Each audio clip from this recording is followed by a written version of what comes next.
As Russia gradually seizes more territory in Ukraine and continues to pound various targets in the Donbas, analysts fear that Ukrainian fighters are losing the upper hand, leaving the eastern region vulnerable to being wholly seized amid a prolonged conflict.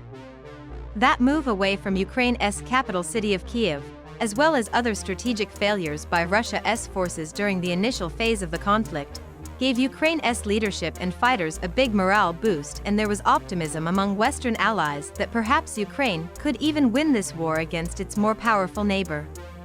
Such unabated optimism has not lasted long, however, particularly as Russia appears to be throwing everything it can at seizing the entire Donbas region as it aims to cement a land corridor from Russia via the Donbas to the Black Sea, where it seeks to take control of Ukraine's ports and trade. The Donbas region refers to the Donetsk and Luhansk provinces in the easternmost part of Ukraine. For several weeks now, Russian artillery has been battering eastern Ukrainian cities such as Lysychansk and Severodonetsk, the last city held by Ukrainian forces in the Luhansk province. Losing Severodonetsk would be a major blow to Ukraine, analysts agree, and there are concerns that the country's forces could be starting to lose momentum in the fight against Russia's refocused onslaught. Russia is making advances. The situation now appears to have changed in Russia's favor, analysts warn, and the capture of Severodonetsk by Russia, which is looking increasingly likely, could mark another turning point for Ukraine, and another major loss, like that of its major port Mariupol on the Sea of Azov.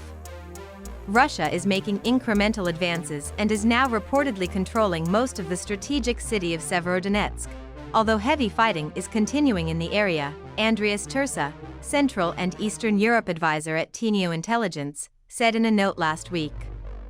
Meanwhile, Ukraine is suffering from slow and insufficient weapons supplies from its allies.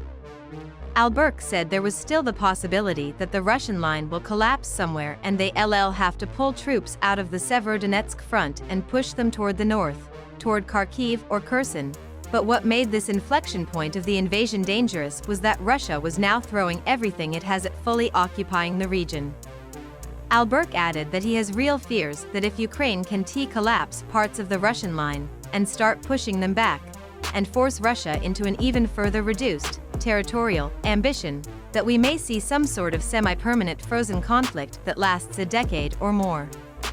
However, he noted, it remains unclear whether such deliveries are timely and sufficient for Ukraine to halt the Russian offensive in Donbas or regain at least some of the occupied territories.